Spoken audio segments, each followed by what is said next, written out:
So Sue-Ann, you've been talking about telematics technology for years now. Yes. So what kind of new things that you wrote about in this story? Okay, you're right. The technology has existed for a long time. Where you can track your cars, locate it in the basement, and figure out the vital signs of the car. I guess what's new about it now is that the technology has progressed to a point where it can be deployed much more cost efficiently.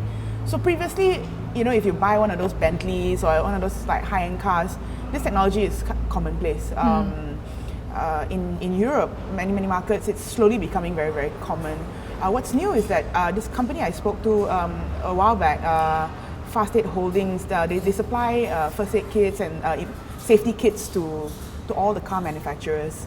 They've got a technology partner that can roll this out for mass market vehicles at a lower price point. So it's not what you would pay for like a Porsche, But the thing is, Sue-Ann, people are worried about data privacy and who has that kind of access to look at all this kind of information, right? You're what's right. the catch here? Well, the technologies, the pitch for the technology is actually very, very attractive, right? For consumers, they'll tell you, if you buy this car that comes pre-installed with this black box device, and then you download a mobile app and sync your car to it, your smartphone is pretty much your remote control for your car. You can probably turn on your engine, cool down your car while you walk to your car, locate your car, if you forgot where it's parked, it can be an anti-theft measure as well, if your car is driven out of a certain area without your knowledge. You can just stop it whenever the car is stopped. You can just turn off the engine. Exactly, so you can track the car. There's also the preemptive maintenance element to it as well. The app can tell you, how much voltage do you have left in your battery? Your car tires, air pressure doing okay. I think it's very important because it actually reminds us when to service your car. Exactly, you don't have to like go to your car and then find that it can't turn on. So this technology is very, very useful for very many reasons. It can be a safety security thing. It can be a efficiency optimization play as well. It can also be a maintenance thing as well, all rolled up into one. It sounds good, right? So what is the catch, right? The catch is that firstly, as Nanda Kumar, the managing director of Fast Aid Holdings, tells me, there's this whole thing, adoption hinges on two things, pricing and acceptability. So let's talk about the first thing first, pricing. So say this box is X number of thousands or a couple hundred and it's installed into the car. Suddenly your car price goes up by a certain number of thousands. Would consumers pay for that? That's what they haven't figured out yet.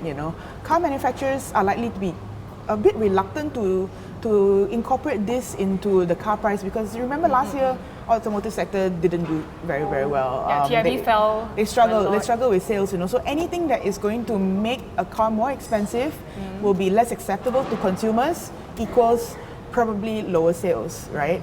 So then what is the play here, They haven't really figured out how much consumers are willing to pay for, how much they're willing to absorb. And then there's this other element. Can you incentivize consumers to buy into this idea, That's already happening in some parts of the world where you could perhaps this black box be a condition of your loan approval. So if the bank can say, okay, sure, you want a loan, install this black box to make sure I can track your car. Or could the insurance company says, do you want lower premiums? Prove to me that you are a safe driver, you drive slowly, you don't speed, you don't drive a lot, I think the interesting thing is that in the whole insurance sector, there's a lot of discussion about risk-based pricing, Right now, it's kind of blanket. Everybody pays almost the same rate. So is it fair that you could be a very, very safe driver and you only drive your car on the weekends, whereas I drive my car all the time, all day, every day, and I speed, I run red lights, Should you be paying the same premium as I, So we have been talking about Internet of Things as well. Yes. How does this whole, device, black box, fit into this Internet of Things? Well, the thing about Internet of Things is that it's a very wide topic. It's kind of everything and nothing at the same time. Connected cars is one of those things that are coming very, very close to maybe mass adoption. with Internet of Things, which is essentially, like smart connected things, sensors and things that connected to each other and can talk to each other and humans, there's also, it can be applied into many different sectors, factories, for example. You can have machines that can monitor themselves and tell you how it's performing or when it's going to break down.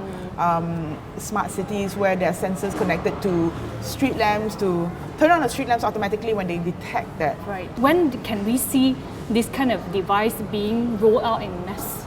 Certainly, tipping point, we're some years away for sure. Who will be the first car manufacturer to take this on board and say, hey, we're going to roll out this technology. The minute one person does it, you'll likely see the second person doing it, the third person doing it. For more on the stories, pick up a copy of The Edge Weekly at all good newsstands.